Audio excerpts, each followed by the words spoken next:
going on, y'all? This is David. Welcome back to the channel. As always, remember to like, share, subscribe, hit that notification bell. I would really appreciate it.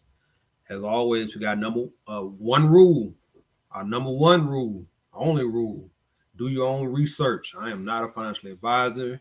I am not a financial advisor. All right, you know what time it is. Let's get right into it.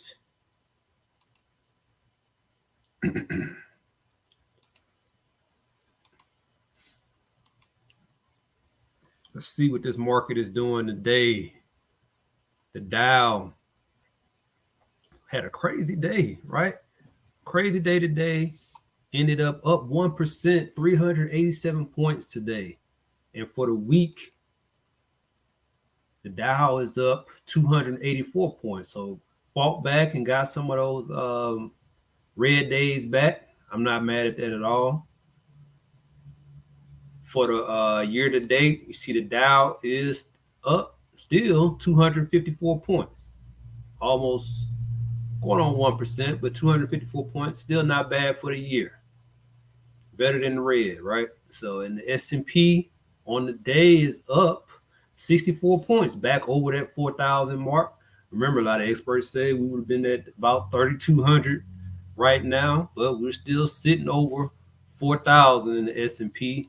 In the past week, you see the S&P is up 36 points, and year to date, S&P is up 5%, 221 points. So the S&P still holding, still moving strong for the year. Now let's head over to the NASDAQ,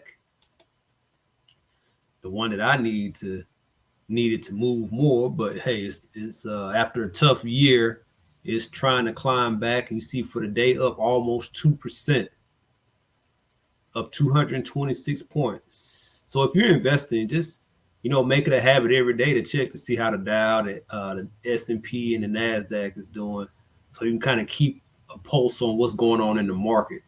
Instead of being a new investor and then you're not watching this, your portfolio every day, and you don't know what's going on. Then you look up and you're surprised at good or bad and how your portfolio is doing. So the NASDAQ for the week up 1%, 158 points.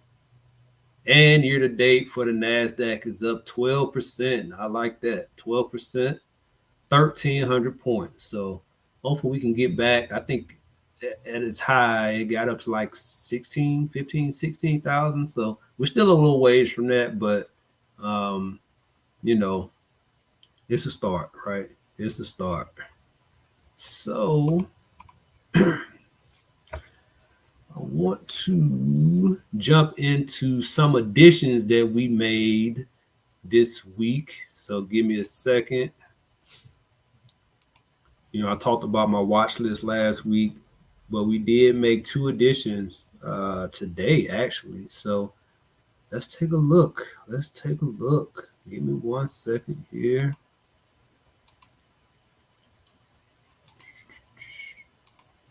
Let's head over and boom. The first addition we made to the portfolio today was Pfizer. Ticker symbol PFE. See the stock is trading at $41.15, up 1% today. If you don't know, Pfizer is in the healthcare sector. And something that we had on our watch list, we talked about, I believe, last week, and we did add to the portfolio today. So Pfizer is in the portfolio. Also, another one that we talked about last week,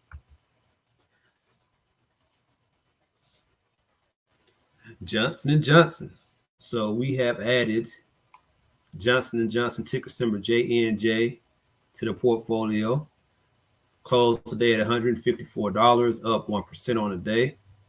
Also, don't be shocked when you see a price, especially for new investors. You can buy fractional shares, right? So if you see a stock trading at $154, you can still, with most brokerages, you can still, hey, I want to start with $10, $15, $20. You can do that, right? You can buy fractional shares. So don't get caught up in the price of actual share. Think about the company, right? And if it's a good company, you want to invest in it, point blank, period, right? So you can do fractional shares, and that's not a problem. And you can build your way up to 1 share, 2 share, 20, 30, 50 shares. It doesn't matter. So, but yeah, Johnson, we added Pfizer today. We added Johnson and Johnson. Last week we added Eli Lilly. So this kind of rounds out our healthcare portfolio. You see Eli Lilly today is up 1%, and it closed the day at 318.43. So over the last week, our healthcare portfolio, we didn't really have any healthcare stocks, so I wanted to add that to the portfolio. So we added Eli Lilly, we added Johnson and Johnson, and we added Pfizer. So I think every portfolio should have some healthcare in the portfolio. So I didn't buy all these in the same portfolio, right? I have different portfolios. So I added Eli Lilly in one portfolio last week. Today I added Johnson & Johnson in one portfolio, and I added Pfizer in one portfolio. So I wanted all my portfolios to have some healthcare in it. And if you scroll down here, you can see some other, similar stocks to that's in the healthcare sector, right? You have Merck, ticker symbol MRK, Johnson and Johnson, like we just talked about, ABBV. Let me just share.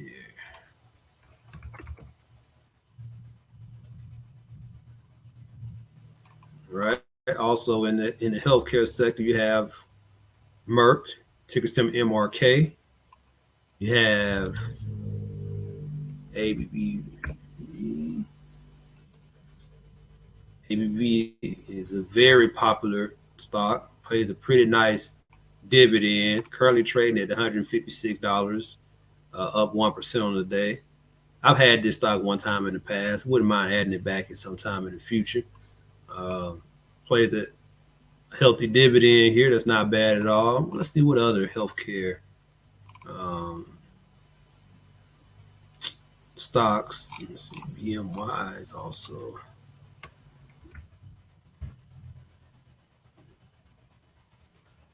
Something that's similar.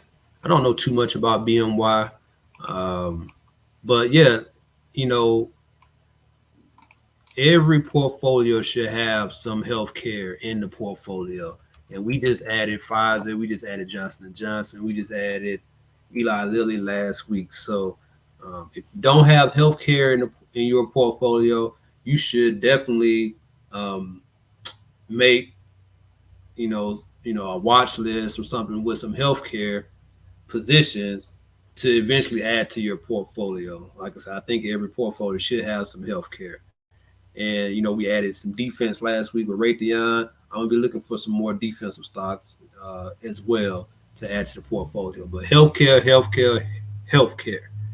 Keep that in mind. So, all right, let's jump into. Oh, somebody's flying out there. Let's jump into what we here for. Bear with me 1 second.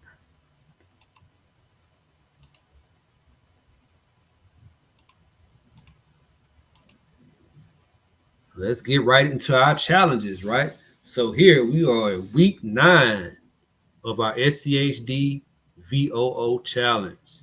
Week 9, this week we invested $9 into SCHD. We invested $9 into VOO. That's give us a weekly total of $18. And for the total invested for the year in this challenge, we are at $90.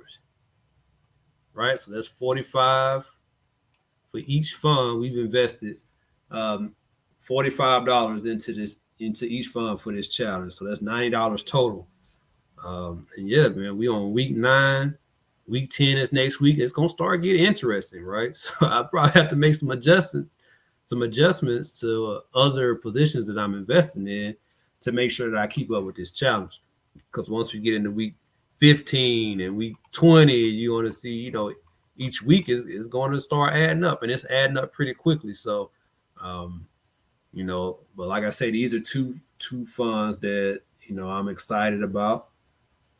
And I wanted to do this challenge to help increase my position in each fund. So I have SCHD in one portfolio, I have VOO in another portfolio. And, these are ones that I'm wanting to hold long term. So I really just started investing in SCHD this year. So I'm looking to build up this position. VOO I've had for quite some time, but I've been kind of stagnant in regards to my investing in it. So I wanted to take up this challenge to help increase my position in both of these funds. So yeah, week 9, we're going all the way to week 52. And I'm just excited to see how this challenge is going to end. And let's look at our other challenge, which is our JEPI, and our JEPQ challenge. And we did do earlier this week our $5 into each fund. So that was $10 for the week. And so far, we are at $70 invested in this fund for the year, right? So remember, we didn't do anything week 1 for JEPI. We started week 2 all the way to the current week. And then JEPQ, we didn't do anything the first 3 weeks, but we started week 4 all the way up current. So total invested in this challenge is $70. And we're going to do $5 a week into each fund for the rest of the year. So I'm excited about that. Once again, these guys, they pay monthly dividends. JEPI's been around for a couple of years. JEPQ just came around in 2022. And I'm excited about the payouts for each. It came down a little bit the past few months, but, that's kind of expected. So actually, we're going to be receiving JEPI and JEPQ. They pay on the same day. So I'm going to be receiving those dividends on next week, probably on Monday. So I'm excited about that. We're going to reinvest those dividends. And that's another way that we help increase our positions into each fund. So also, I do a monthly $25 investment into JEPI. Plus, I do some bi-weekly investing here and there into JEPI. So yeah, not only are we doing this $5 challenge, but I invest, other ways into the fund as well. So, but yeah, we're just doing the challenge to, once again, these are 2 funds that we like. So we're looking for ways to help increase our investments into these positions. So, but that's it. I wanted to give you guys an update. Got some big dividends coming next week. I think Zim may be paying next week, so I'm excited to see what that payout's going to be. I believe it is paying next week, but definitely JEPI, JEPQ, we received our XYLD, RYLD, QYLD funds this past week on the 1st. Those were some nice payouts, and this dividend income is not stopping. It's getting reinvested, and it's building up. And, it's only a matter of time. It's only a matter of time for we really see the benefits of this compounding investing that we're doing into these dividend stocks. So, it takes some time for you to build your base. It could, depend on, your investing tolerance or how much you invest. It can take months, years, whatever the case may be. But, we're fully invested into doing whatever it takes, because we're going to one day replace our 9-to-5 income with dividend income, and I'm sticking to that word. So, but yeah, that's all I want to talk to you guys about today. Remember to like, share, subscribe, hit that notification bell, guys. I would really appreciate it. Remember, we have one rule here: do your own research. I'm not a financial advisor. I just like to come to you guys and talk about stocks. So until next time, guys, I will see you later.